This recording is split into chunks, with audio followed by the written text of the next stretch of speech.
याकू आपण माछ मुंड दिया बुट डाली घांट बा तरकारी कहींपर बहुत ही टेस्टी लगी बनैबा बहुत ही सहज मु केमी बनाए आपण मैंने पूरा वीडियो देखु निश्चय घरे थे ट्राए करूँ। ये देखिपे केते टेम्पटिंग देखा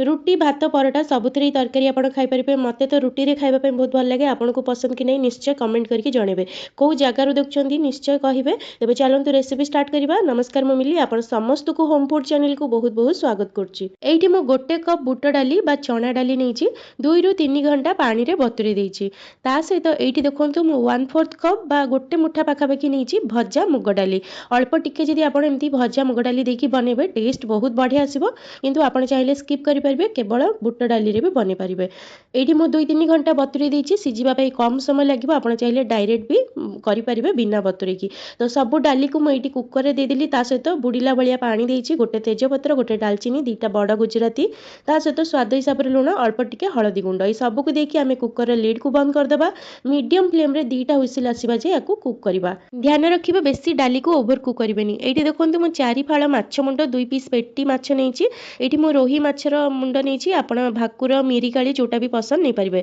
एबे सेइतरे लूण हळदी देकी भलो भाबरे गोळेई दबा माछ मुंड आ पेटी माछ को भलो से मु एठी धोई की नेइछि भलो भाबरे लूण हळदी गोळेई सारला परे आकु आमे 2 ରୁ 3 मिनिट रखी दबा तापरे आकु भलो भाबरे भाजिबा। जदि आपनको आज ये रेसिपी भल लगे निश्चय वीडियो को लाइक करेंगे शेयर करेंगे जदि एबे जे चैनल को सब्सक्राइब करना सब्सक्राइब करिया को जमा भी भूलिबेनी। आपण कौ सहर रे कौ जगार देखुंती निश्चय कमेंट करके जनइबे। तो ये देखंतु माछ मुंड माछ भाजिबा पई मु कढ़ी रे सोरिष तेल नहीं टिके अधिका तेल नेबे जेहेतु माछ मुंड भल से भाजा हबो। तो ये आपण रिफाइन तेल भी नहीं पारिबे जदि आपण सोरिष तेल खाउ नथिबे। तेल गरम हो गले माछ मुंड ता सहित मु एठी माछ को भी दे दोची जदि आपण कढ़ी रे जागा नथिबो सेही हिसाब रे आपण अल्प अल्प देकी भाजिबे।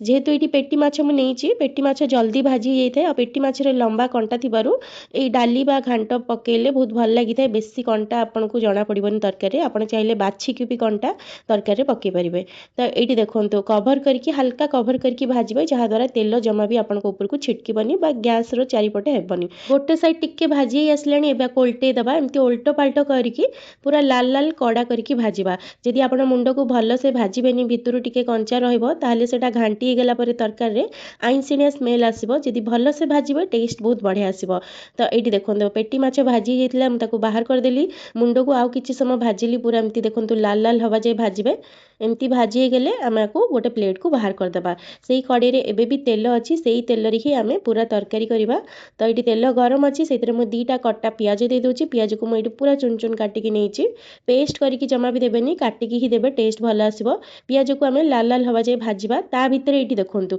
डाली रो 2टा हुइसिल बाजी सारथिला तापर मु गैस बंद करके प्रेशर रिलीज होबा पे वेट करथिली। प्रेशर पूरा पूरी गला परे मु एठी खोली के आपण मान को देखुछि देखंतु डाली पूरा बढ़िया भरे सिजिछि किंतु गोटा गोटा हेकी अछि एमिति ही हमको दरकार एई माछ मुंड डाल फ्राई पई। जदि बेसी आपण को डाली सिजि जिवो पूरा घांटी हिजिवो टेस्ट जमा भी भल आसीबोनी एतिकी ही सिजेबे आपण को कुकर रे हुए तो गोटे सीटी अधिका लागि पारे तो सेही हिसाब रे आपण देखि के सिजेबे। तो एठी प्याज भाजी गेला परे मु गोटे बड़ चमच दोछि अदा रसुण रो पेस्ट ताको आमे गोटे रू 2 मिनिट पई भाजी दबा मीडियम हाई फ्लेम रे भाजी गेला परे इतरे मु 2टा टमाटर को काटी के दे दोछि। एठी मु जो टमाटर नीचे एटा हाइब्रिड टमाटर बेसी खट्टा नुहे जदि आपण देसी टमाटर नोथिबे ताहले गोटे बड़ साइज रो टमाटर पकेबे। ता सहित अल्प स्वाद हिसाब रे लूण दोछि जेहेतु आमे माछ भजा रे डाली रे भी लूण पकेइछे लूण आपण अल्प अल्प देखि की देबे। ता सहित अल्प टिके हळदी गुंड देकी भला भाबरे गोळी देली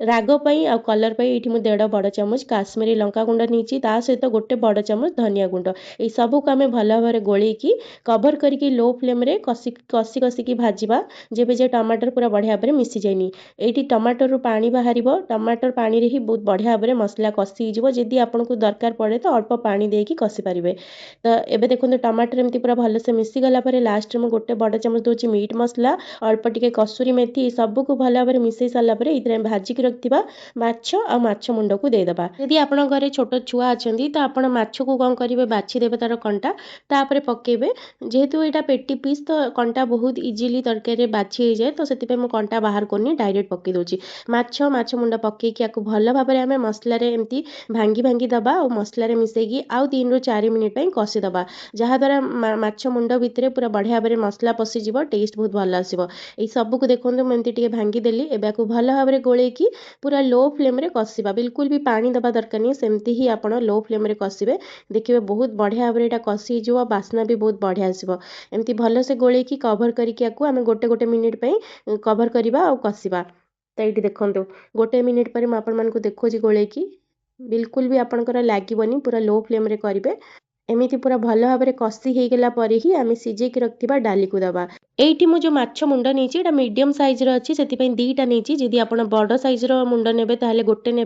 कि भाकुर माछ मुंड जदि नौ गोटे ने भी काफी हम देखो पूरा बढ़िया भाव में माछ मसला मुंड पूरा बढ़िया से कषि गला एबे ये सीझेक रखा डाली को देदेबा ये मु डाली को प्लेन सीझे माने केवल डाली आ माछ मुंडरे तरकारी तड़का को बनई आपड़ चाहिए ये आलू पकई पारे कखरू पकई पारे बीन्स सारू यही सब पकईकी भी बन पारे मुड़ी घाट टाइप मुझे केवल डाली रे बनई तो आपको माछ मुंड डाल फ्राए करें तड़का करें कि तरकारी करें ये देखो भल भाव में गोली सारापर मत लगे ये अल्प टिके पानी लगे तो मुझे गोटे कप पाखापाखि गरम पानी ये देली आप गरम पानी ही देवे नचेत यहाँ पांचिया टाइप लगे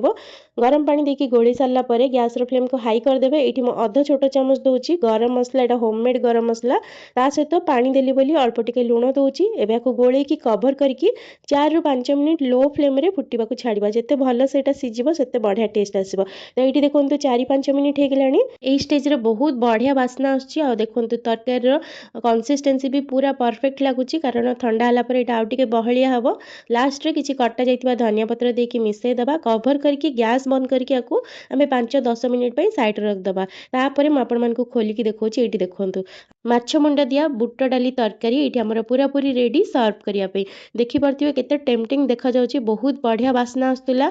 जेहेतु डाली आमर पूरा परफेक्ट सिझी तो तरकारी भी बहुत बढ़िया होता डाली को जमा भी आप ओभर कुक करेंगे आपड़ यही रेसिपी को घरे निश्चय थे ट्राए करूँ केमती लगला कमेंट करके जनइबे पुणी आसबि नुआ वीडियो नहीं कि रोचे धन्यवाद।